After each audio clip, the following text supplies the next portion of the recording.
તો વિદ્યાર્થીઓ આપણે જે સવર્ગ સહસંયોજનનો અભ્યાસ કરી રહ્યા છીએ, એટલે કે સવર્ગ સંયોજનો, જેને આપણે સંકીર્ણ સંયોજનો પણ કહીએ છીએ, એનો અભ્યાસ છે તે કરીએ છીએ. એની અંદર ખાસ કરીને આપણે લાસ્ટ પાર્ટની અંદર સંકીર્ણ સંયોજનો અને દ્વિક્ષાર વચ્ચેનો જે તફાવત છે, આ ઉપરાંત આપણે વર્નરનો સિદ્ધાંત તેનો પણ અભ્યાસ કર્યો. ત્યારબાદ એનાથી આગળ જઈને આપણે એમાં જે અગત્યના જે પર્યાયો છે, સવર્ગ સંયોજનોને લગતા જે અગત્યના પર્યાયો છે એનો અભ્યાસ છે તે કરવા જઈ રહ્યા છીએ. એમાં આપણે ત્રણ ટર્મ ભણ્યા હતા. સવર્ગ સ્પીસીસ કોને કહેવાય, મધ્યસ્થ પરમાણુ અથવા તો આયન છે તે કોને કહેવાય, અને લાસ્ટની અંદર આપણે જે જોયું હતું તે એટલે કે હોમોલેપ્ટિક અને હિટ્રોલેપ્ટિક સંકીર્ણ છે, તે હોમોલેપ્ટિક અને હિટ્રોલેપ્ટિક સંકીર્ણ કોને કહેવાય, આમનો પણ ઓલરેડી આપણે અભ્યાસ છે તે કરી ચૂક્યા છીએ. ત્યારબાદ આજે મેં તમને કીધું હતું ખૂબ જ અગત્યની ટર્મ, એટલે કે જે આપણા લિગેન્ડ્સ છે તે લિગેન્ડ્સનો અભ્યાસ કરવાનો છે. તો સૌપ્રથમ આપણને પ્રશ્ન ઉપસ્થિત થાય કે ભાઈ લિગેન્ડ એ શું છે. તો આપણે કીધું કે સવર્ગ સ્પીસીસ જે છે તેમાં આપણો જે ખાસ કરીને ધાતુ આયન અથવા તો ધાતુ પરમાણુ જે છે તેને ઇલેક્ટ્રોન યુગ્મનું દાન કરે, બરાબર છે, તેને ઇલેક્ટ્રોન યુગ્મનું દાન કરી અને સવર્ગ સહસંયોજક બનાવે, અને જેવો સ્વભાવે તટસ્થ હોય અથવા તો કેવો હોય તો કે ઋણ આયન હોય, તો આવા સંયોજનો જે છે તેને આપણે છે તે લિગેન્ડ તરીકે ઓળખીએ છીએ. બરાબર છે, ખૂબ જ સિમ્પલ છે. એની અંદર છે તે કે સાદા આયનો પણ હોઈ શકે, તેમાં અણુઓ પણ હોઈ શકે, આ રીતના અલગ અલગ અથવા તો મોટા અણુઓ છે તે પણ હોઈ શકે છે. હવે આવા લિગેન્ડ છે તેનું આપણે અહીંયા વર્ગીકરણ સમજવાનું છે. તો લિગેન્ડના વર્ગીકરણમાં આપણે અહીંયા એકદંતીય લિગેન્ડ,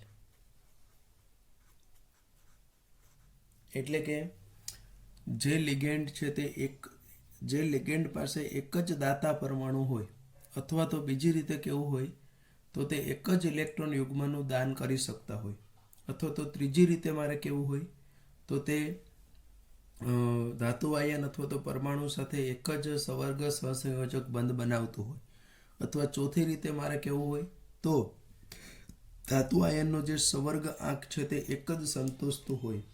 તો આવા લિગેન્ડ છે તે લિગેન્ડને આપણે કેવા કહેશું તો કે એમને આપણે એકદંતીય લિગેન્ડ તરીકે ઓળખીએ છીએ. બરાબર. હવે એમાં પણ પાછા આમ તો બે પ્રકાર છે. અમુક છે તે તટસ્થ હોય છે, અમુક છે તે ઋણ વીજભારિત હોય છે. દાખલા તરીકે H2O છે તો એ તટસ્થ લિગેન્ડ છે, NH3 છે તે તટસ્થ લિગેન્ડ છે. બીજા કોઈ તમારા આપણે પ્રાથમિક એમાઇન કે એવા એમાઇન લઈએ તો એ કેવા છે તો કે તટસ્થ લિગેન્ડ છે. છતાં પણ આ કયા ઇલેક્ટ્રોન યુગ્મનું દાન કરે છે તો કે એમના ઉપર રહેલા જે છે, એના ઉપર રહેલા જે લિગેન્ડ જે છે તે આપણને ઇલેક્ટ્રોન યુગ્મનું છે તે દાન કરે છે. એવી જ રીતનું પિરિડિન જે છે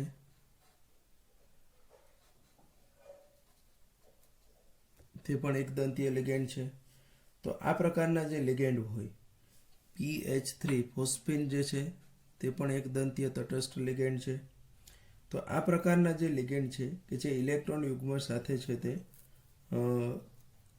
એક જ પ્રકારનો બંધ બનાવતા હોય, તો આવા લિગેન્ડને આપણે છે તે એકદંતીય લિગેન્ડ પણ તટસ્થ છે, અને એની ઉપર રહેલા છે આ અબંધકારક ઇલેક્ટ્રોન યુગ્મો છે તે ઇલેક્ટ્રોન યુગ્મ તરીકે બંધ બનાવે છે.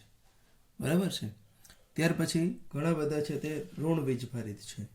ધારો કે F minus, Cl minus, Br minus, પછી એમાં આવશે ખાસ કરીને હાઇડ્રોક્સો OH માઇનસ, પછી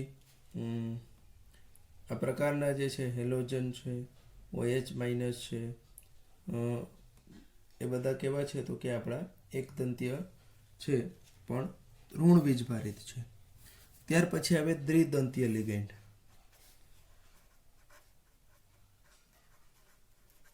તો કે જેની પાસે બે દાતા પરમાણુઓ હોય, જે લિગેન્ડ પાસે સંકીર્ણ બનાવવા માટે બે દાતા પરમાણુઓ આવેલા હોય તેવા લિગેન્ડને આપણે દ્વિદંતીય બાયડેન્ટેટ લિગેન્ડ કહીએ છીએ. દાખલા તરીકે આપણે જોવા જઈએ તો એમાં પણ બે પ્રકાર છે. તટસ્થ પણ હોઈ શકે. ધારો કે હું ઇથિલિન ડાયમાઇન લઈશ, CH2 CH2 NH2 NH2, તો ઇથિલિન ડાયમાઇન, જેને ટૂંકમાં આપણે EN વડે પણ દર્શાવીએ છીએ. તો આ EN, જેને આપણે ઇથિલિન ડાયમાઇન કહીએ છીએ, તે ઇથિલિન ડાયમાઇન પણ આપણો કેવો છે તો કે દ્વિદંતીય લિગેન્ડ છે. અને તે દ્વિદંતીય લિગેન્ડ છે પણ તટસ્થ છે, કેમ કે એની પાસે આ એક નાઇટ્રોજન અને આ બીજો નાઇટ્રોજન, આવા બે નાઇટ્રોજન પરમાણુઓ છે કે જે ઇલેક્ટ્રોન યુગ્મ છે તેનું દાન કરી શકે છે. બરાબર, એટલે આપણે એને દ્વિદંતીય કહીએ છીએ. એમાં ઋણ વીજભારિતની જો વાત કરીએ તો SO4 -2, એટલે કે આપણે જેને સલ્ફેટ કહીએ છીએ, તો SO4 -2 છે તે આપણો એવી જ રીતનો ખૂબ જ અગત્યનો ઓક્ઝેલેટ COO-, એને ટૂંકમાં આપણે OX વડે દર્શાવીએ છીએ, અને EN વડે દર્શાવી, આને OX વડે દર્શાવીએ છીએ. તો આ ઇથિલિન ડાયમાઇન થયું, આ ઓક્ઝેલેટ થયું. તો આ બંને છે તે કેવા છે તો કે ઋણ વીજભારિત છે તે દ્વિદંતીય લિગેન્ડ છે તેવું આપણે કહી શકીએ. ત્રીજો એક અગત્યનો કાર્બોનેટ CO3 -2 પણ આવે. તો કાર્બોનેટ પણ આપણે એ પ્રકારનો લિગેન્ડ છે. એવી જ રીતનું જેમાં બે કરતાં વધારે હોય તેને આપણે કહીએ બહુદંતીય લિગેન્ડ. જેમાં બે કરતાં વધારે દાતા પરમાણુઓ છે તે આવેલા હોય છે, જે આપણા ધાતુ આયન સાથે બે કરતાં વધારે સવર્ગ સહસંયોજક બંધ રચે છે. તો એવા લિગેન્ડને આપણે બહુદંતીય, દાખલા તરીકે PTN ટૂંકું નામ છે, એને આપણે કહીએ છીએ પ્રોપિલિન ટ્રાયમાઇન, એટલે CH2 NH2 NH2 CH2 NH2. તો દરેકમાં તમે જોઈ શકો છો કે અહીંયા જે નાઇટ્રોજન પરમાણુ છે તે નાઇટ્રોજન પરમાણુ ઉપર આ અબંધકારક ઇલેક્ટ્રોન યુગ્મ છે તે રહેલું છે. અને એ અબંધકારક ઇલેક્ટ્રોન યુગ્મ છે તે કેટલા તો કે 1, 2 અને 3, એટલે એની પાસે 1, 2 અને 3 દાતા પરમાણુઓ છે. એટલે આપણે એને, અને તટસ્થ છે એટલે આપણે એને ત્રિદંતીય લિગેન્ડ પણ બહુદંતીયમાં આપણે લીધું. અને એને ટૂંકમાં PTN એટલે પ્રોપિલિન ટ્રાયમાઇન, આ ઇથિલિન ડાયમાઇનને EN વડે દર્શાવે છે, ઓક્ઝેલેટને OX વડે દર્શાવીએ છીએ આપણે. તો આ રીતના અલગ અલગ લિગેન્ડ હોઈ શકે. એવી જ રીતનું અહીંયા બીજું છે તે હું તમને એક દર્શાવું છું. તો તે એટલે કે PO4 -3. તો PO4 -3 છે આપણું, તે પણ એક પ્રકારનું ત્રિદંતીય લિગેન્ડ છે. ત્યાર પછી આવે EDTA, ખૂબ જ અગત્યનું, જે આપણું ષટદંતીય છે. EDTA પાસે કેટલા તો કે એક જ લિગેન્ડ છે તે 6 સવર્ગ સહસંયોજક બંધ બનાવી શકે છે. અથવા બીજી રીતે જો આપણે કહેવું હોય તો EDTA એક જ લિગેન્ડ છે, તે એક જ લિગેન્ડની અંદર 6 દાતા પરમાણુઓ છે તે આવેલા છે. હવે EDTAનું આપણે નામ શું થાય પહેલાં તો આપણે ટૂંકમાં આપણે લખ્યું તે તો કે ઇથિલિન, D એટલે ડાયએમાઇન, T એટલે ટેટ્રા, અને A એટલે એસિટેટ. એટલે આ આપણું થયું ઇથિલિન ડાયમાઇન ટેટ્રા એસિટેટ. હવે એને હું સ્ટ્રક્ચરલી રજૂ કરું છું. તો જો શબ્દ પકડજો, ઇથિલિન. ઇથિલિન એટલે આપણે શું આવશે તો કે CH2CH2. ડાયએમાઇન એટલે એની જોડે 2 નાઇટ્રોજન. આ એમાઇન એટલે ખરેખર તો NH2 હોય, પણ આપણે એ એમાઇનની ટેટ્રા એસિડ એટલે 4 વેલેન્સી જે બાકી છે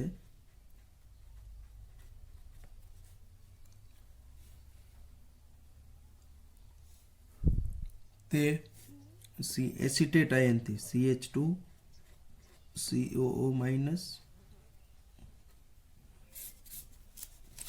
થોડું કે કોમ્પ્લિકેટેડ થઈ ગયું છે, ન મજા આવે એમાં. બરાબર છે. તો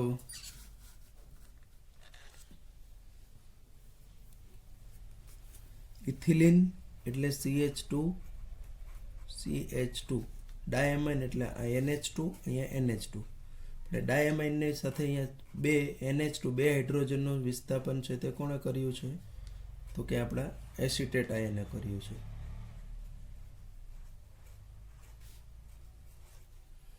એ જ રીતનું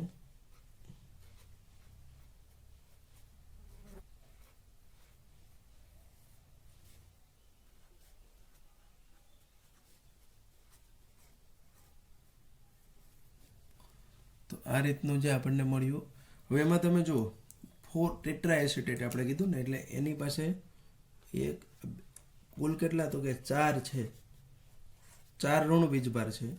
તે 4 ઋણ વીજભાર છે એમના માટે જવાબદાર છે. અને નાઇટ્રોજન ઉપર એટલે EDTA વીજભાર છે તે 4 થશે, એના ઉપરનો વીજભાર છે તે -4 થશે. એના ઉપરનો જે વીજભાર છે તે -4 થશે. પણ 2 હજી નાઇટ્રોજન છે જે તટસ્થ, એના ઉપર છે તે અબંધકારક ઇલેક્ટ્રોન યુગ્મ છે. તો તે આ નાઇટ્રોજન જે છે તે નાઇટ્રોજન એના માટે તે જવાબદાર છે. અને એ નાઇટ્રોજન ઉપર છે તે આ રીતના અબંધકારક ઇલેક્ટ્રોન યુગ્મ છે તે 2 આ છે. એટલે 1 2 3 4 5 અને 6. એટલે આપણે કહી શકીએ કે જે ઇથિલિન ડાયમાઇન ટેટ્રા એસિટેટ જે છે તે કેવો છે તો કે ષટદંતીય લિગેન્ડ છે. બીજી અગત્યની વસ્તુ એ પણ જોઈ લેવાની છે આપણે કે ભાઈ આવા જ્યારે બહુદંતીય લિગેન્ડ જે છે તે કોઈ એક જ ધાતુ આયન સાથે જોડાયેલા હોય.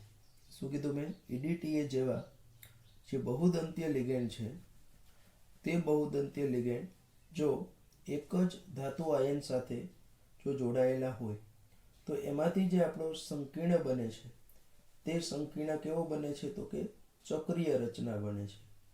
અને આ જે ચક્રીય રચના જે છે તેને આપણે કહીએ છીએ કિલેટ. બરાબર? એટલે આવા લિગેન્ડને આપણે કેવા લિગેન્ડ કહીએ છીએ? કિલેટિંગ અથવા તો કિલેટ લિગેન્ડ તરીકે પણ આપણે એને ઓળખીએ છીએ. બરાબર? એને આપણે છે તે કિલેટ લિગેન્ડ તરીકે પણ ઓળખીએ છીએ, અથવા તો જેને આપણે કહીએ છીએ કિલેટિંગ લિગેન્ડ. તો આજે કિલેટિંગ લિગેન્ડ અથવા તો કિલેટ લિગેન્ડ પણ કહીએ છીએ કે જે કોને કીધું મેં, અને જે રચના જે સંકીર્ણ બને ને, જે ચક્રીય સંકીર્ણની રચના જે બને ને, એ ચક્રીય રચનાને આપણે શું કહીએ છીએ તો કે કિલેટ ખાલી કહીએ છીએ. અને ચક્રીય સંકીર્ણ બનાવવા માટે જે જવાબદાર લિગેન્ડ છે તે જવાબદાર લિગેન્ડને આપણે શું કહીએ છીએ તો કે કિલેટ લિગેન્ડ. અને આવા સંકીર્ણને આપણે કહીએ છીએ કિલેટ સંકીર્ણ આપણે કહીએ છીએ. તો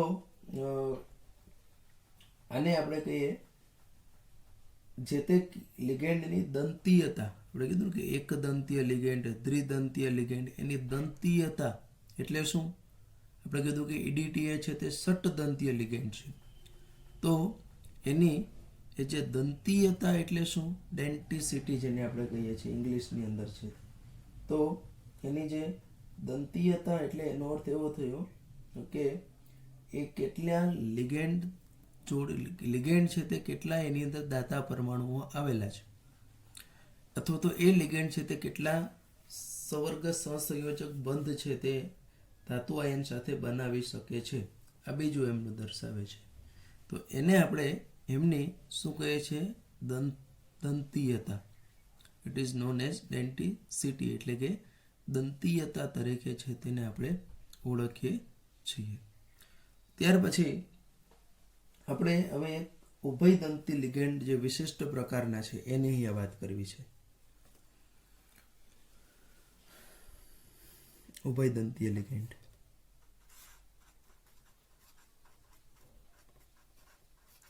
કે અમુક લિગેન્ડ એવા હોય જેને આપણે કહીએ એમ્બાઇડેન્ટ લિગેન્ડ પણ એને કહેવાય છે. કે અમુક લિગેન્ડ એવા છે કે જે લિગેન્ડ શું કરે તો કે એ લિગેન્ડ એવા છે કે જે આપણે ધાતુ આયન સાથે એની પાસે બે એવા પરમાણુ હોય કે જે બે પરમાણુઓ છે તે ધાતુ આયન સાથે જોડાઈ શકે તેવા હોય. પરંતુ જ્યારે સંકીર્ણની રચના થાય ત્યારે સંકીર્ણની રચનાની અંદર બે પૈકી કોઈ એક જ પરમાણુ છે તે એની સાથે સવર્ગ સહસંયોજક બંધ રચે છે. બરાબર. પ્રોબેબલ બે છે એની અંદર. જે તે સંકીર્ણ આપણો હશે તે સંકીર્ણની અંદર બે દાતા પરમાણુઓ છે લિગેન્ડની અંદર, સોરી. પણ જ્યારે સંકીર્ણની રચના થાય છે ત્યારે સંકીર્ણની રચના થાય ત્યારે બે પૈકી કોઈ પણ એક જ દાતા પરમાણુ છે તે બંધ બનાવે છે. કોની સાથે? તો કે ધાતુ આયન સાથે. તો આવા પ્રકારના જે લિગેન્ડ છે તેને ઉભયદંતીય લિગેન્ડ એટલે કે એમ્બાઇડેન્ટ લિગેન્ડ આપણે કહીએ છીએ. તમને જો યાદ હોય તો આપણે કેન્દ્રાનુરાગી પ્રક્રિયક છે એમાં આવો કન્સેપ્ટ હતો. એમ્બાઇડેન્ટ ન્યુક્લિયોફાઇલ CN છે એની અંદર આપણે કીધું કે કાર્બનથી પણ જોડાઈ શકે, નાઇટ્રોજનથી પણ જોડાઈ શકે. અને એની પરિપ્રેક્ષમાં આપણે AgCN અને KCN સાથેની પ્રક્રિયા જોઈ, AgNO2 અને KNO2 સાથેની પ્રક્રિયા જોઈ. એમાં જેમ આપણે એમ્બાઇડેન્ટ ન્યુક્લિયોફાઇલ હતા તેમ અહીંયા આપણે છે તે એમ્બાઇડેન્ટ લિગેન્ડ છે તેની વાત કરવાની છે. એટલે ફરીથી આપણે શું કીધું એની અંદર કે એવા લિગેન્ડ કે જેની અંદર બે દાતા પરમાણુ હોય પણ બે પૈકીના કોઈ એક જ છે તે ધાતુ આયન સાથે જોડાઈ શકે તો એને આપણે ઉભયદંતીય લિગેન્ડ છે તે કહીએ છીએ. હવે આપણે એના ઉદાહરણ લઈએ કે ભાઈ દાખલા તરીકે છે તે નાઇટ્રેટ NO2. તો NO2 માં બે આ પ્રકારનો બંધાર N double bond O minus.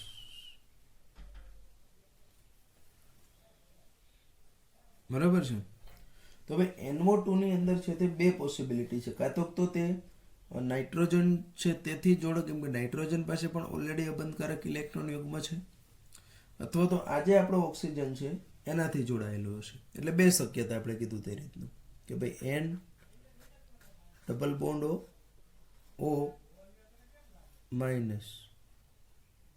હવે જો આ ઓક્સિજનથી ધાતુ સાથે જોડાય ઇલેક્ટ્રોન યુગ્મનું દાન કરીને તો જે આ લિગેન્ડ આપણને જોવા મળે છે તે લિગેન્ડને આપણે શું કહીશું તો કે નાઇટ્રાઇટો O.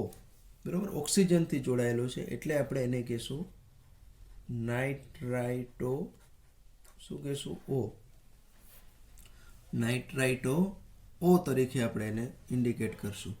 પણ એ જ લિગેન્ડ જો આપણો નાઇટ્રોજનથી જોડાયેલો હોય ધાતુ સાથે છે તે એટલે કે O minus N double bond O, એટલે કે એ નાઇટ્રોજનથી જો ધાતુ આયન સાથે જોડાયેલો હોય તો એને આપણે કહીશું N નાઇટ્રાઇટો. બરાબર છે. અથવા તો નાઇટ્રાઇટો N.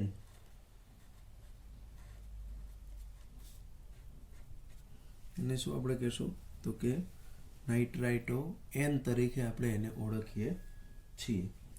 એવી જ રીતનું જે આપણું થાયોસાઇનેટ છે HCN, એટલે એમાં બે શક્યતા સલ્ફર M ધાતુ આયન સાથે તે જો સલ્ફરથી જોડાય HCN તો એને આપણે કહીશું થાયોસાઇનેટો S. થાયોસાઇનેટો S. અને એ જ વસ્તુ જો નાઇટ્રોજનથી જોડાતી હશે એટલે કે NCS, હાઇડ્રોજનથી જોડાય તો એને થાયોસાઇનેટો N કહીશું. એને આપણે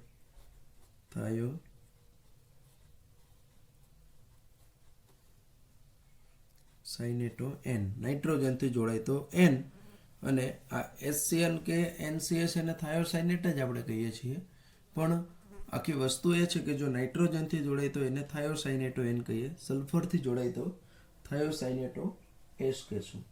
તો આવા જે લિગેન્ડ છે તે લિગેન્ડને આપણે કેવા કહીએ છીએ તો કે ઉભયદંતીય લિગેન્ડ આપણે કહીએ છીએ. બરાબર, it is known as a ambident ligand, એને આપણે કહીએ છીએ ઉભયદંતીય લિગેન્ડ જે છે તે ઉભયદંતીય લિગેન્ડ તરીકે ઓળખીએ છીએ. તો આ આપણે વાત કરી લિગેન્ડ એટલે શું અને લિગેન્ડનું વર્ગીકરણ જે છે તે આપણે કઈ રીતનું કરી શકીએ. બરાબર, તે સમજવા માટેનો પ્રયત્ન આપણે કર્યો. ત્યારબાદ આપણે એની અંદર છે તે આગળ જઈએ તો સવર્ગ આંક કોને કહેવાય તે સમજવાનો પ્રયત્ન અહીંયા કરીશું આપણે.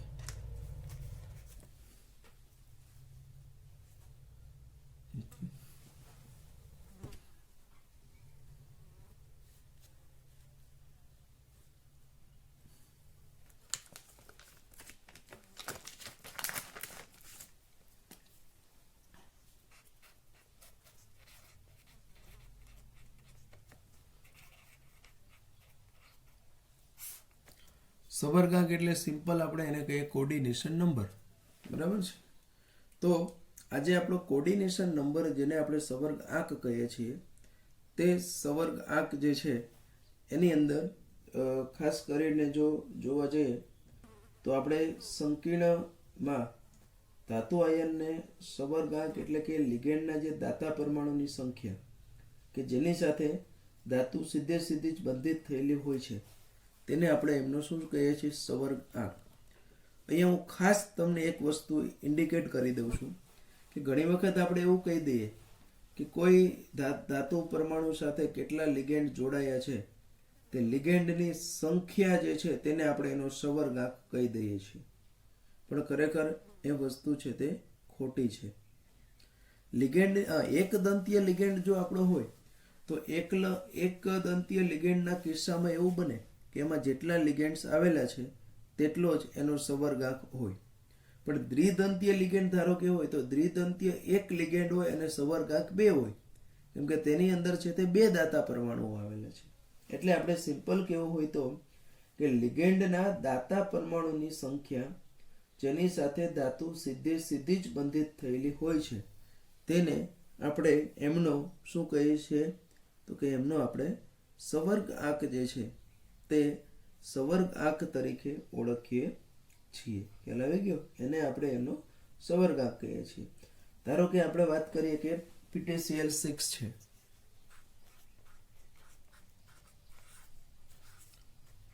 તો અહીંયા પ્લેટિનમ છે તેની સાથે 6 ક્લોરીન જોડાયેલા છે. તો 6 ક્લોરીન જે છે તે એક દંતીય લિગેન્ડ છે એટલે એનો સવર્ગાંક 6 થશે. લિગેન્ડની સંખ્યા પણ 6 છે અને પેલું પણ એનું 6 જ છે. એવી જ રીતનું હું એકલો NiNH3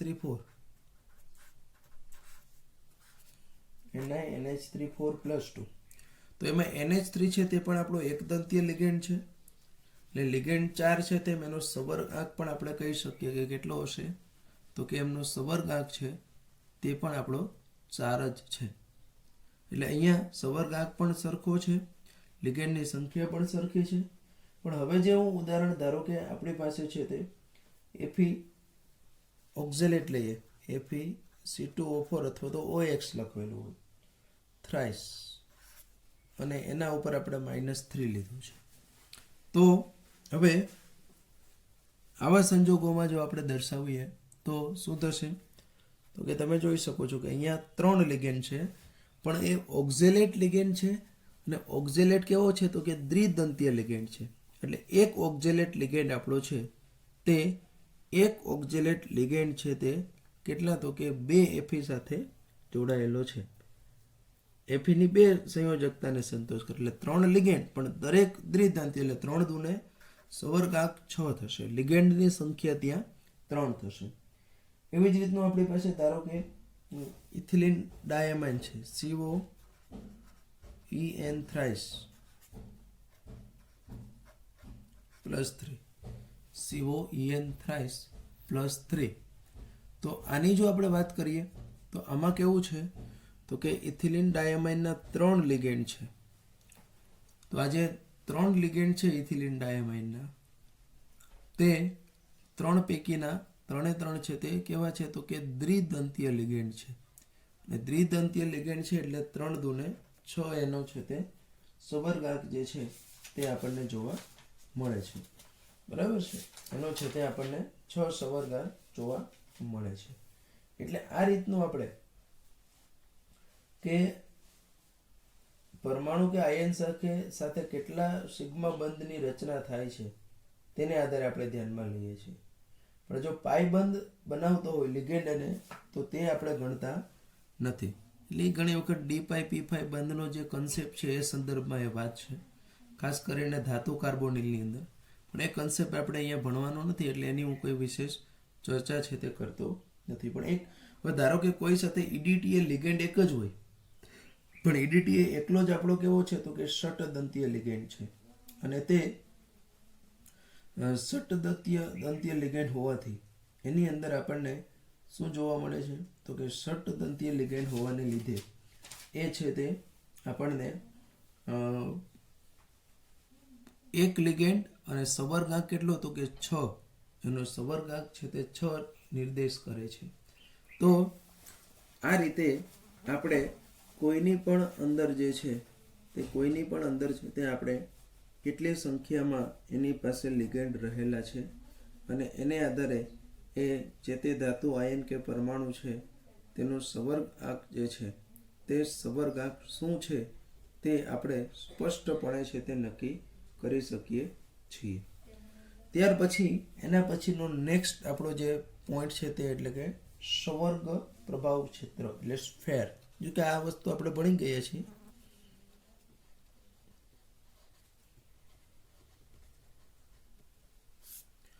સંવર્ગ પ્રભાવ ક્ષેત્રની જો આપણે વાત કરીએ તો કે આપણે કીધું કે મધ્યસ્થ પરમાણુ આયન અને તેની સાથે જે લિગેન્ડ જે જોડાયેલા છે તેને આપણે કીધું સ્ક્વેર બ્રેકેટમાં લખીએ છીએ. તો એ સ્ક્વેર બ્રેકેટનો વાળો ભાગ છે અહીંયા બધો જ અહીં તમને દેખાય છે ઉપર જ. સ્ક્વેર બ્રેકેટ વાળો જે બધો જ ભાગ છે તેને આપણે કહીએ છીએ સંવર્ગ પ્રભાવ ક્ષેત્ર તરીકે આપણે એને ઓળખીએ છીએ. બરાબર છે, તેને આપણે કહીએ છીએ સંવર્ગ પ્રભાવ ક્ષેત્ર. અને આયનીકરણ પામી શકે તેવા એટલે જે પ્રાથમિક સંયોજકતાથી જે જોડાયેલા હોય એની સાથે એની આગળ પણ હોય પાછળ પણ હોય એવા જો કોઈ આયનો હોય તો એવા આયનોને આપણે કેવા કહીએ છીએ તો કે એને આપણે પ્રતિ આયન તરીકે ઓળખીએ છીએ. બરાબર, it is known as counter ion. એ કાઉન્ટર આયન ધન પણ હોય ઋણ પણ હોય. ધારો કે આ આપણો સંકીર્ણ છે તે ધન વીજભારિત છે, તો હું અહીંયા આ Cl3 લખું છું તો એ ઋણ કાઉન્ટર આયન છે, પ્રતિ આયન છે. આ સંકીર્ણ મારો છે તે ઋણ વીજભારિત છે, તો એની પહેલા હું લખું છું ધન વીજભારિત K3. તો આ આપણો જે સંકીર્ણ છે તે સંકીર્ણમાં ધન આયન છે તે કેવો છે પ્રતિ આયન છે. તો આ રીતનો આપણે સંવર્ગ પ્રભાવ ક્ષેત્રની બહાર જે છે તેને આપણે એનો કહીએ છીએ પ્રતિ આયન. ત્યાર પછી છે સંવર્ગ બહુફલક.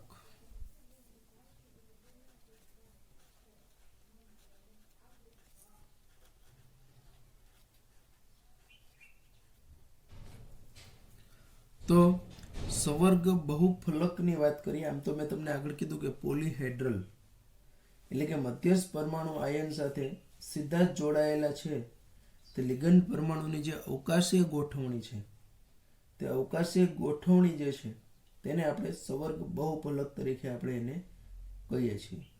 આ ગોઠવણી અષ્ટફલકીય પણ હોય, સમચતુષ્ફલકીય પણ હોય, સમતલીય ચોરસ પણ હોય, ત્રિકોણીય દ્વિપિરામિડલ પણ હોય, સમચોરસ પિરામિડલ પણ હોય. સંયોજકતા બંધનવાદ આપણે ભણીશું લિગેન્ડના બાબતમાં, સંકીર્ણક સંયોજનોના બાબતમાં. ત્યાં આપણે આ જુદા જુદા આકારો છે એની આપણે ચર્ચા કરવાના છીએ. બરાબર છે, એટલે ધારો કે હું કોઈ એક આ મધ્યસ્થ પરમાણુ એમ લીધું, હવે એની સાથે જે જોડાયેલા લિગેન્ડ જે છે એ લિગેન્ડ જો 6 હોય તો 6 લિગેન્ડ જોડાયેલા હશે તો એને આપણે કહીશું અષ્ટફલકીય. 4 લિગેન્ડ જોડાયેલા હશે તો એની જે રચના છે તે આપણે કહીશું સમચતુષ્ફલકીય રચના હશે. સમચતુષ્કોણમાં તમને ખબર છે કે સમતલની અંદર બધા નથી હોતા. આ પ્રકારની ફલકીય રચના પણ જોવા મળે છે. 4 લિગેન્ડ છે તે આ રીતના ગોઠવાયેલા હશે તો એને આપણે સમચોરસ અથવા તો સમતલીય ચોરસ પણ આપણે એને કહીએ છીએ. એવી જ રીતનું જો આ રીતનું ગોઠવાયેલું હોય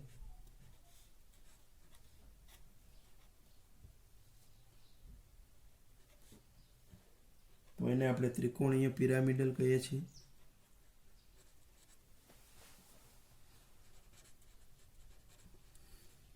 દ્વિપિરામિડલ બરાબર છે. અને સમચોરસ પિરામિડલમાં 5 હોય પણ આ પ્રકારની જો ગોઠવણી હોય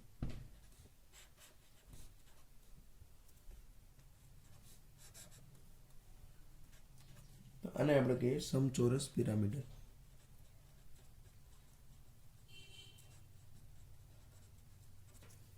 તો આ પ્રકારની અલગ અલગ ગોઠવણીઓ જે છે તે અલગ અલગ ગોઠવણીઓ છે તે આપણને જેને આપણે કહીએ છીએ સવર્ગ બહુફલક તરીકે છે તેને આપણે ઓળખીએ છીએ.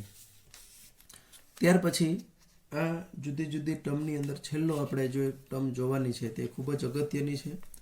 નામકરણ આપણે જે કરવાનું છે હવે પછી એમના માટે ખૂબ જ અગત્યની છે તેવું આપણે કહી શકીએ. તેવું આપણે ટર્મ એટલે કે એનો ઓક્સિડેશન આંક, મધ્યસ્થ પરમાણુનો જે ઓક્સિડેશન આંક છે તે મધ્યસ્થ પરમાણુના ઓક્સિડેશન આંકની અહીંયા વાત કરવાની છે.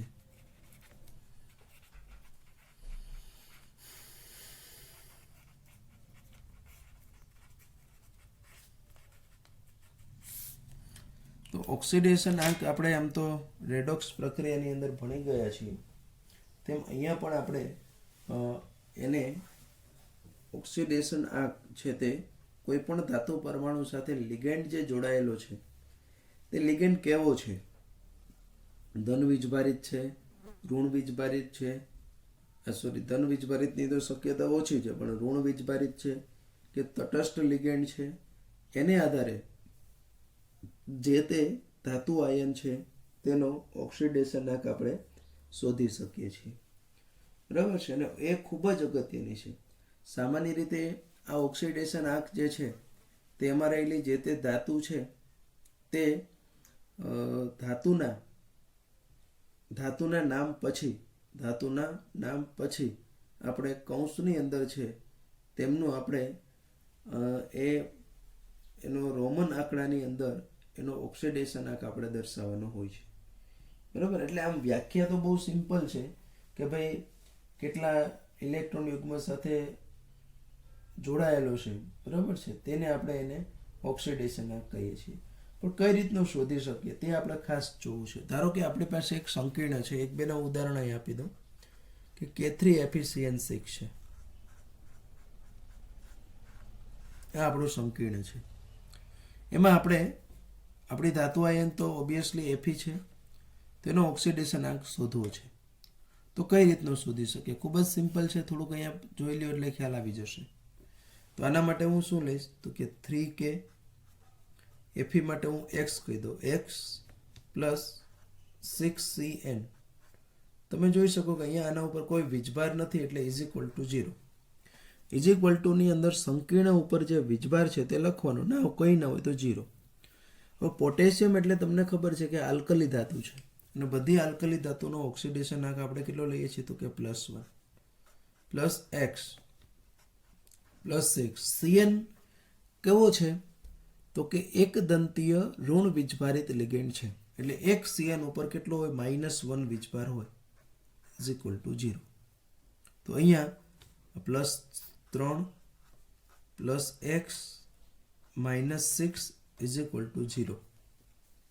તો +3 -6 એટલે x -3 is equal to 0, therefore x is equal two શું થશે તો કે +3. બરાબર, x ઇઝ ઇક્વલ ટુ શું થશે તો કે +3 છે તે આપણને અહીંયા જોવા મળે છે. તો અહીંયા આપણને K3FeCN6માં Fe નો ઓક્સિડેશનાંક +3 છે. આ રીતનું આપણે શોધી શકીએ. હજી એકાદું ઉદાહરણ 2 આપીને તમને દર્શાવી દઉં. ધારો કે આપણી પાસે આવું છે કે ભાઈ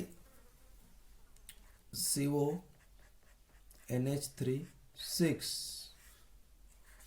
અને અહીંયા છે તે Cl3 છે આપણી પાસે. એમાં આપણે પાસે જે આ કોબાલ્ટ છે તેનો ઓક્સિડેશનાંક શોધવો છે. તો કોબાલ્ટ હું x કહી દઉં, +6 NH3 +3 Cl is equal to 0. કોઈ વીજભાર છે નહીં એટલે 0 મેં કહી દીધું છે. તો x, હવે NH3 તો આપણો તટસ્થ લિગેન્ડ છે એટલે એના ઉપરનો વીજભાર કેવો હોય? શૂન્ય હોય. આપણે જે લિસ્ટની અંદર કોઈ પણ જે તટસ્થ લિગેન્ડ લઈએ છીએ તે બધા તટસ્થ લિગેન્ડ પરનો વીજભાર 0 છે. હું તમને એક ગ્રુપની અંદર આવું એક લિસ્ટ મોકલાવીશ. આ પ્રકારનું છે તે, બરાબર. આ લિસ્ટમાં બધા લિગેન્ડ છે અને એના ઉપર એના નામ શું હોય ને, આપણે બહુ લિમિટેડ અહીંયા મેં તમને કરાવ્યા હતા, પણ આ દરેક લિગેન્ડ છે એના નામ આપણે IUPAC વખતે કયા વાપરીએ છીએ તે મેં અહીંયા લખ્યું છે, અહીંયા પર છે. એટલે એના ઉપરથી તમને એના ઉપરનો વીજભાર શું છે ને તે પણ ખ્યાલ આવી જશે. એટલે એ આપણે અહીંયા ખાસ છે એ તમને હું આપીશ. આ લિસ્ટ છે તે એ મુજબ આપણે એનું છે તે દર્શાવવાનું છે. એના નામ છે તે તમારે લખી લેવાના છે. આના છે તે, બરાબર. તો NH3 તટસ્થ એટલે એના ઉપર તો કોઈ પણ તટસ્થ લિગેન્ડ એટલે એના પરનો વીજભાર આપણે 0 દર્શાવીશું. ત્યાર પછી +3 ક્લોરીન ઉપર -1 વીજભાર ઇઝ ઇક્વલ ટુ 0 છે. તો આ મુજબ x +0 -3 is equal to 0, therefore x is equal two શું થશે? +3. તો અહીંયા પણ કેવો થશે? +3 વીજભાર થશે. હજી આ ઓક્સિડેશન આંક શોધવા માટેનું એક ઉદાહરણ તમને હું આપી દઉં. ધારો કે આપણી પાસે NiCO4 છે.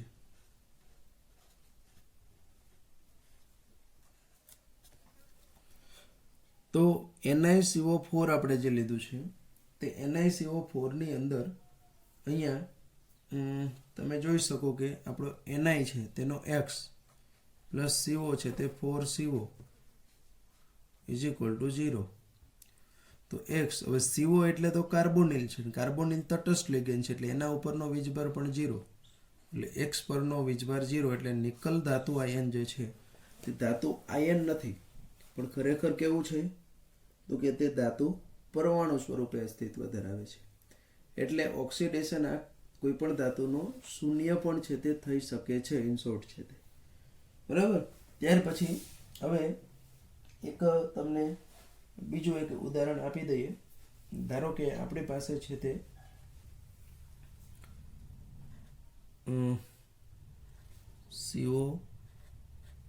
COOX twice and અને આપણે લઈ લઈએ H2O twice +1. આમાં આપણો જે કોબાલ્ટ છે તે કોબાલ્ટનો ઓક્સિડેશન આંક જે છે તે આપણે અહીંયા શોધવો છે. તો કોબાલ્ટ માટે હું કહી દઉં x + 2OX + 2H2O is equal two, અહીંયા -1 છે, સોરી ભૂલ છે. તો અહીંયા અત્યાર સુધી આપણે એના ઉપર કોઈ વીજભાર નહોતો એટલે 0 લખતા હતા, પણ આના ઉપર -1 વીજભાર છે એટલે ઇઝ ઇક્વલ ટુ આપણે -1 વડે દર્શાવ્યું. તો અહીંયા x + 2 - 2 ઓક્ઝેલેટ ઉપરનો વીજભાર -2 છે, +2 પાણી ઉપરનો 0 ઇઝ ઇક્વલ ટુ -1. તો x -4 + 2 is equal two -1, sorry 0, અહીંયા 2 × 0 એટલે 0. therefore x is equal two -1 + 4 is equal two +3. તો આના ઉપરનો જે વીજભાર છે તે કેવો થશે? તો કે +3 વીજભાર જે છે તે આપણને જોવા મળે છે. તો આ રીતે આપણે એમનો પરનો જે કંઈ વીજભાર જે છે તે આપણે શોધી શકીએ છીએ અથવા તો આપણે છે તે મેળવી શકીએ છીએ. ખ્યાલ આવી ગયો? એ આપણે છે તે મેળવી શકીએ છીએ. તો આ રીતે આપણે આની અંદર છે તે +3 કોબાલ્ટ ઉપરનો જે વીજભાર છે તે જોવા મળે. એટલે આ રીતનો ટૂંકમાં કોઈ પણ સ્પીસીસ છે તે આયન સ્વરૂપે હોય, કાઉન્ટર આયન ઋણ હોય, કાઉન્ટર આયન ધન હોય, એના ઉપર વીજભાર ના હોય કે કોઈ પણ આ રીતનો 0 પણ હોય. તો આવી રીતનું આપણે દરેક જે છે તે દરેકનું જે છે તે આપણે શું કરવાનું છે? તો કે એની અંદર આપણે જે છે તે ખાસ આપણે શું દર્શાવવાનું છે? તો કે એનો ધાતુ પરમાણુનો ઓક્સિડેશન આંક જે છે તે ધાતુ પરમાણુનો ઓક્સિડેશન આંક છે તે આપણે કઈ રીતનો શોધી શકીએ છીએ તે અહીંયા આપણે દર્શાવવું જરૂરી છે. અને એ ઓક્સિડેશન આંકને આપણે જ્યારે નામકરણ કરીશું ત્યારે ધાતુના નામ પછી આપણે એને કૌંસની અંદર કેવા આંકડામાં દર્શાવીશું? રોમન આંકડામાં. એટલે કે ધારો કે અહીંયા આજે આપણું 3 દર્શાવ્યું તો એને આપણે છે તે આ 3 દર્શાવીશું. અહીંયા 0 આવ્યો તો કંઈ પ્રશ્ન જ નથી, બાકી બધા બધું 3 જ છે. એટલે જે ટૂંકમાં ઓક્સિડેશન આંક તમારો આવે છે તે ઓક્સિડેશન આંકને આપણે આ રીતે છે તે દર્શાવવાનો રહે છે. ખ્યાલ આવી ગયો આની અંદર છે તે? તો આ ત્યાર પછી આપણે આ એના બધા જે સામાન્ય ટર્મ હોમોલેપ્ટિક અને હિટ્રોલેપ્ટિક ટર્મ તો આપણે ઓલરેડી છે તે ભણી ગયા છીએ. પણ જે બીજી કોઈ એને રિલેટેડ જે સામાન્ય બધી ટર્મ સંજ્ઞાઓ જે આવે છે એનો અભ્યાસ કરવા માટેનો પ્રયત્ન કર્યો. હવે આપણે એના સવર્ગ સંયોજનોનું જે નામકરણ જે છે તે નામકરણનો અભ્યાસ કરવાનો છે. બરાબર છે? તો પહેલાં આપણે એના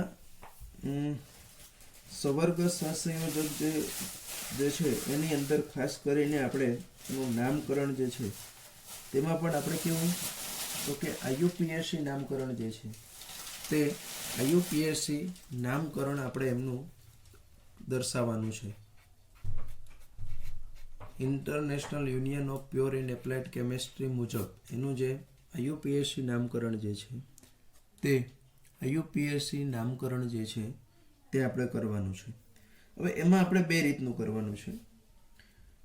આ એકચ્યુઅલી સવર્ગ સંયોજન 2 પ્રકારના હોય, એક કેન્દ્રીય અને બહુકેન્દ્રીય. એક કેન્દ્રીયનો અર્થ એવો થાય કે એમાં જે મધ્યસ્થ ધાતુ પરમાણુ કે આયન જે રહેલો છે તે મધ્યસ્થ ધાતુ પરમાણુ કે આયન એક જ હોય છે તેને એક કેન્દ્રીય કહીએ છીએ. અને જેમાં ધાતુ એક કરતાં વધારે હોય ધાતુ પરમાણુ તો એને આપણે દ્વિકેન્દ્રીય કે બહુકેન્દ્રીય કહીએ છીએ. પણ અહીંયા આપણે જે વાત કરવી છે તે આપણે જે વાત કરીએ છીએ તે કેવા સંયોજનો? તો કે માત્ર ને માત્ર એક કેન્દ્રીય જે છે એની જ વાત કરવાની છે. અહીંયા આપણે આપણા લેવલ ઉપર જે છે ઇવન તમે કોઈ પણ બીજી જીનીટમાં પણ જુઓ તો એની અંદર પણ આપણે એની અંદર છે તે બીજા કોઈની આપણે અહીંયા દર્શાવવાની જરૂરિયાત નથી. માત્ર ને માત્ર આપણે એક કેન્દ્રીય જે છે તેનો જ અહીંયા જોવાનું છે. એક કેન્દ્રીય એટલે કેવા કીધા મેં? તો કે જેની અંદર છે તે એક જ પ્રકારનું જે છે તે એક જ પ્રકારનું શું આવેલું હોય? તો કે જેની અંદર છે તે એક જ પ્રકારનું એક જ પ્રકારના કહી શકીએ એક જ ધાતુ આયન આવેલું હોય તેને આપણે એક કેન્દ્રીય કહીએ છીએ. તો અહીંયા એક કેન્દ્રીયમાં પણ મેં કીધું તે રીતનું 2 છે તે રીતનું 2 ભાગ આપણે પાડવાના છે IUPACમાં. તો કે એક કેન્દ્રીય બરાબર પણ જે એક કેન્દ્રીય છે તેમાં સવર્ગ સ્પીસીસ છે એના સૂત્ર દ્વારા બરાબર એક કેન્દ્રીય સવર્ગ સ્પીસીસના સૂત્ર દ્વારા આપણે સૂત્રનું કઈ રીતનું લખીએ છીએ. આમ તો તમે આપણે લખ્યું હમણાં ઘણી વખત છે તો એ સૂત્ર કઈ રીતનું લખવાનું તે દર્શાવવાનું છે. અને બીજું એ સૂત્ર ઉપરથી એનું નામકરણ કઈ રીતનું કરવાનું છે આપણે તે બીજું દર્શાવવાનું છે. બરાબર, એક આપણે લખવાનું છે એનું સૂત્ર જે છે તે સૂત્ર આપણે કઈ રીતનું લખીએ છીએ તે એક વસ્તુ છે, અને એ સૂત્ર ઉપરથી આપણે એની અંદર છે તે કઈ રીતનું નામકરણ કરીએ છીએ તે બીજી વસ્તુ છે. તો સૂત્ર લખવા માટે તો સ્ટેપ શું છે, તો કે પહેલાં હંમેશા આપણે શું લખીએ, તો કે મધ્યસ્થ પરમાણુ. તો વારંવાર આપણે લખીએ જ છીએ પરમાણુ અથવા તો આયન પહેલાં લખીએ, પછી શું લખીએ, તો કે એની સાથે લિગેન્ડ જોડાયેલા છે તે. પણ લિગેન્ડને આપણે કયા ક્રમમાં ગોઠવીએ, જો જુદા પ્રકારના લિગેન્ડ હોય તો ત્યારબાદ લિગેન્ડ, પણ મૂળાક્ષર પ્રમાણે એ આલ્ફાબેટિકલ ઓર્ડરની અંદર. દાખલા તરીકે ક્લોરીનનો Cl હોય ને NH3 એમોનિયાનો N હોય, N નહીં જોવાનું. ક્લોરાઇડનો પ્રોનાઉન્સિસ C થી થાય અને એમોનિયાનું પ્રોનાઉન્સિસ એમોનિયા A થી થાય, તો પહેલાં NH3 લખવાનું, પછી Cl લખવાનું છે. બરાબર, તો આ રીતનું આપણે એની સાથે જે એની સાથે જે લિગેન્ડ છે, પછી એમાં તટસ્થ લિગેન્ડ હોય, ઋણ વીજભારિત લિગેન્ડ હોય, એ આપણે અલગ નથી તારવતા, પણ માત્ર શું લખીએ, તો કે એની સાથે હંમેશા આપણે છે તે જે લિગેન્ડ પહેલાં મધ્યસ્થ પરમાણુ લખીએ, પછી એની સાથે જે જોડાયેલા લિગેન્ડ છે તેને આપણે એના આલ્ફાબેટિકલ ક્રમમાં લખીએ. ત્યાર પછી જે બહુદંતીય લિગેન્ડ હોય ખાસ કરીને, એટલે આપણે ઇથિલિન ડાયમાઇન છે, પ્રોપિલિન ટ્રાયમાઇન છે, તો આવા બધા જે છે એવા બહુદંતીય લિગેન્ડને પણ આપણે મૂળાક્ષર પ્રમાણે લખવામાં આવે છે. પણ એમાં જે પ્રથમ અક્ષરનો ઉપયોગ આપણે ક્રમના સ્થાનમાં કરવાનો છે. એટલે ધારો કે તમે PTN લખ્યું તો પ્રોપિલિન ટ્રાયમાઇન, તો એમાં P આપણે લેશું. ઇથિલિન ડાયમાઇન, તો એમાં E આપણે લેશું. આવા બહુદંતીયની છે તે. ત્યાર પછી આ બંને વસ્તુ જે આપણે છે તેને ચોરસ કૌંસમાં લખવાની છે. તો મેં તમને ઓલરેડી બધું કીધું છે આપણે. અને એ ચોરસ કૌંસમાં લખીએ તેમાં બહુપરમાણીય હોય તેનું અંદર પાછું સૂત્ર કૌંસમાં લખાય, અને લિગેન્ડ હોય અને સંક્ષિપ્ત નામો છે તે પણ કૌંસમાં લખવામાં આવે છે. એટલે એનું કહેવાનો અર્થ એવો છે કે ભાઈ પાણી હોય તો એને ડાયરેક્ટ 4 હોય તો એને કૌંસમાં લખીને 4 લખવાનું, પણ ક્લોરીન હોય તો એને ડાયરેક્ટ હું 4 લખું તો ચાલે. બરાબર છે, પણ NH3 છે તો એને મારે છે તે આખો છે તો એને કૌંસમાં લખીને 5 વડે દર્શાવીશ, એવી રીતનું છે તે. પછી સંવર્ગ પ્રભાવ ક્ષેત્ર અને ધાતુ વચ્ચે જગ્યા ન હોવી જોઈએ, એટલે આપણે એને કન્ટિન્યુ લખવાનું છે. જેમ IUPACમાં હું તમને વારંવાર કહેતો, કાર્બનિક સંયોજનોનું આપણે જ્યારે IUPAC કર્યું ત્યારે કે ભાઈ આપણે એમને છે તે આ રીતનું લખવું જોઈએ. તેવી જ રીતનું અહીંયા પણ છે કે અહીંયા કોઈ પણ વચ્ચે સ્પેસ કે જગ્યા હોવી જોઈએ નહીં. ત્યાર પછી શું કીધું મેં, તો કે સંવર્ગ પ્રભાવ ક્ષેત્ર છે એની અંદર, એ તો આપણે વાત કરી. જો વીજભાર દર્શાવવાની જરૂર પડે તો વીજભાર છે તે હંમેશા ક્યાં લખાય, તો કે કૌંસની જમણી બાજુ ઉપરના ભાગે આપણે લખીએ છીએ. બરાબર છે, મૂર્ધક એટલે કે સુપરસ્ક્રિપ્ટની અંદર આપણે લખીએ છીએ. અને હંમેશા વીજભારને તટસ્થ કરવા માટે યોગ્ય ધન આયન અથવા તો ઋણ આયન જે છે તે આપણે લખીએ છીએ. એટલે આ વારંવાર આપણે જે લખી ગયા બધું તે છે. દાખલા તરીકે હું લખું K3 FeCN6, આ બધા જે સૂત્ર લખું છું એ બરાબર. પણ ધારો કે મારી પાસે કોબાલ્ટ CO NH3 5Cl અને અહીંયા Cl2 મેં લખ્યું, તો અહીંયા ખાસ એ જોવાનું છે કે કોબાલ્ટ પહેલાં મધ્યસ્થ પરમાણુ લખ્યો, એની સાથે જોડાયેલા 2 પ્રકારના લિગેન્ડ છે, કે એમોનિયા છે, ક્લોરાઇડ છે. પણ એ 2 પૈકીનો જે અહીંયા આપણે જે એક્વા હતો NH3 હતો તે પહેલાં લખ્યો, કેમ કે એમોનિયાનો પ્રોનાઉન્સિસ એ આલ્ફાબેટિકલમાં ક્લોરાઇડના પ્રોનાઉન્સિસ Cની પહેલાં આવે છે, એટલે આપણે એને પહેલાં લખ્યો. અને ત્યાર પછી આપણે એને તટસ્થ કરવા માટે Cl2 જે છે તે Cl2 છે તે લીધું છે. તો આ રીતનું ધારો કે આ K3 મેં આને તટસ્થ કરવા માટે લીધું છે. ધારો કે એવી રીતનું કોઈ તમે વીજભાર લખવો હોય તો એ પણ તમે લખી શકો.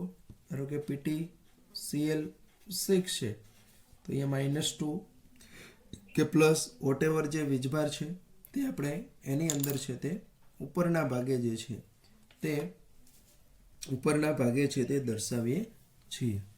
તો આ રીતનું આપણે એનું સૂત્ર કઈ રીતનું લખી શકીએ આઈયુપીએસસી નિયમ મુજબ તે સૂત્ર કઈ રીતનું લખવાનું છે એની વાત અહીંયા આપણે કરી છે.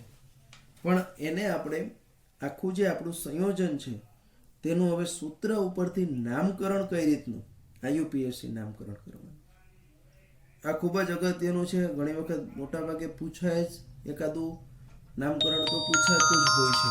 તો આ રીતનું આપણે એની અંદર જે છે તે આપણે લખી શકીશું અને એનું આપણે પણ આઈયુપીએસસી નામકરણ કરતાં પહેલાં આપણે જે કંઈ મેં તમને આગળ કીધું છે એ વસ્તુ છે તે ક્લિયર કટ છે તે તમારે તૈયાર કરીને આવવું પડશે હવે પછીના લેક્ચરની અંદર. તો જ તમે એનું આઈયુપીએસસી નામકરણના નિયમો સમજી શકશો અને કઈ રીતનું થાય તે આપણે સમજી શકીશું. ઓકે, તો આપણે અહીંયા સુધી આજે રાખીએ છીએ. ખાસ તમે આ વિડીયો પોઝ કરીને આ લિગેન્ડ છે તેનું લિસ્ટ જે છે તે અહીંયા લખી લેજો. વિડીયો પોઝ કરી દેજો થોડી વાર. આ એક લિસ્ટ છે તે લખી લેજો અને બીજું જે છે તે આપણું આ એક લિસ્ટ છે તે બંને તમારે જોઈને લખી લેવાના છે. બરાબર છે. અત્યારે સમય ન હોય તો કાલના વિડીયો પહેલાં જોતો પહેલાં છે તે આ વસ્તુ પોઝ કરીને લખી લેજો. ઓકે, તો પછી હવે આપણે આઈયુપીએસસી કરીશું આનું નેક્સ્ટ છે તે.